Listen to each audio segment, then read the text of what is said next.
Welcome back to Mando Bros, where we break down this week's episode of The Mandalorian. Before we get started with our recap, we want to remind you to like and subscribe to this video if you enjoy it. We're going to be coming out with a new one of these recaps every week. Plus, if you want the extended audio for this week's episode, go and check out our podcast, available both on YouTube and wherever you get your podcasts. With that out of the way, let's get on with the show.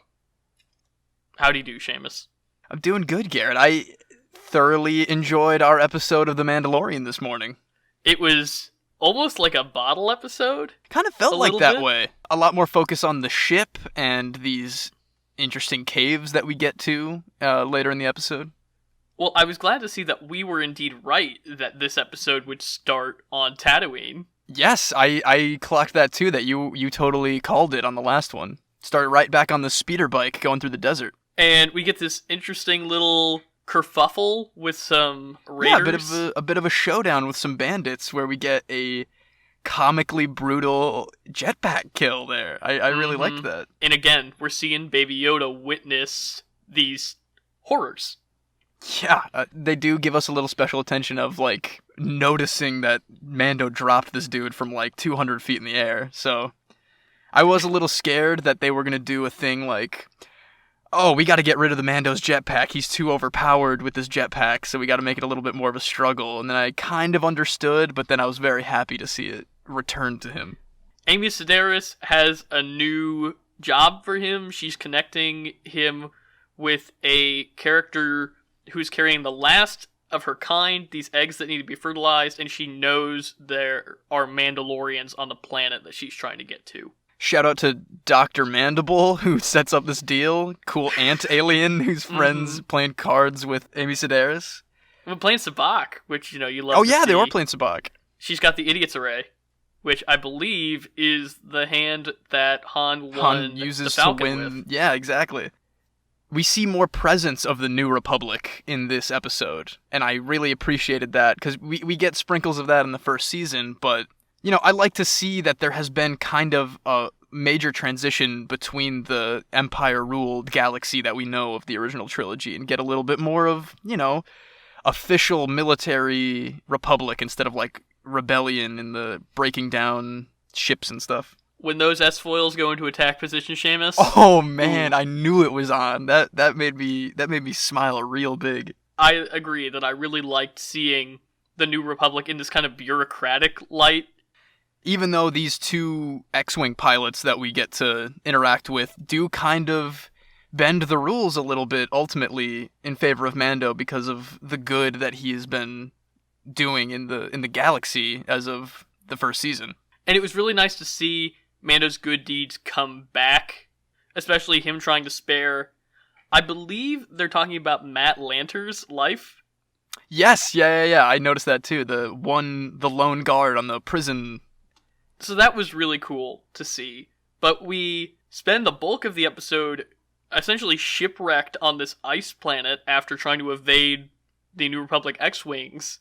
There's some creepy, crawly spider monsters in the cave, which are actually from Star Wars Rebels. Those are known as Kryknas. Oh. And they are a really big part of that series. No kidding. I really got to get on Rebels. I'm a huge Clone Wars fan, and Rebels I kind of dropped off on before it ended, but that's cool. I thought that was just more cool original creature design for this show, but I'm glad. I'm never upset when they fold in interesting, more subtle stuff like that into the live-action stuff from the cartoons. And then the one thing that was a little troubling to me that I feel like could have more consequences down the road is the fact that Baby Yoda keeps trying to eat the eggs of this creature. Correction, he keeps successfully eating the eggs of this creature. And on the one hand, you're like, oh, it's a kid and we know he eats frogs and whatever, so he's just trying to eat. But also, it's showing that he does have this disregard for other life, potentially, that the violence that Mando is exposing him to is making him a little bit more callous and a little bit more apathetic about what's going on.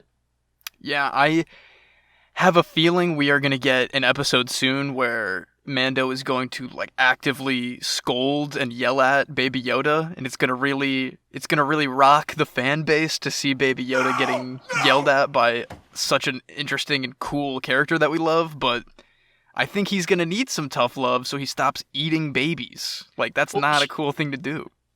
Seamus, I was yelling at Baby Yoda this episode. Right? I was going, no, Baby Yoda, you stop that. You know you're not supposed to be doing that. Like, this frog alien woman is like, this is the last of my brood. My family will die if I do not get these back to where they need to be on the system where we survive. And then he's just, like, popping them like Oreos all episode. I was really expecting her to notice that the count had gone down. Right? Me too. You would think if these were the last of your species, like, I know there's a few dozen in there, but you'd think you'd have a pretty good, estimation of how many are in there. After they're knocked out in a ship crash, and he's just squatting in the lower part of the ship, eating God knows how many of those things while they're both passed out. I mean, he'd had to get through a couple. It's like sneaking your Halloween candy that you're not supposed to be eating when you're a kid. The ship is in really rough shape.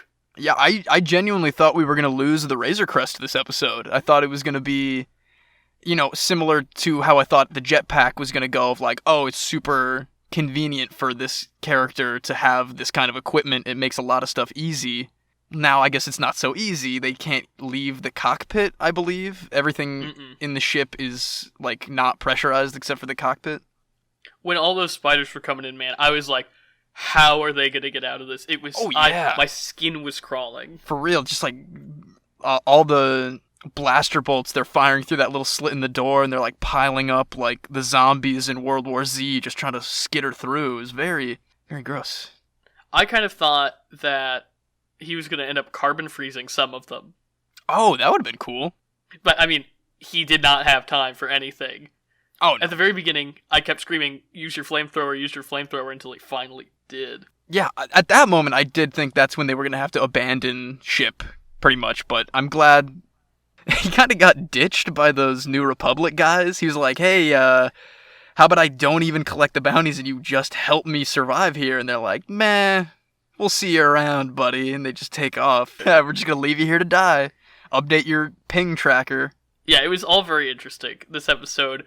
It did feel a little bit filler, but I was entertained the whole time, so I don't mind. I assume this frog woman and her husband that we have not met yet are going to be a lot more important in this third episode coming up. Because, there were a couple of those episodes in Season 1 where it just kind of opens up in space, and they're just flying to a planet that we're not really sure why or how, or, it's a little bit of a disconnect, but here I'm seeing they're a bit more stitched together.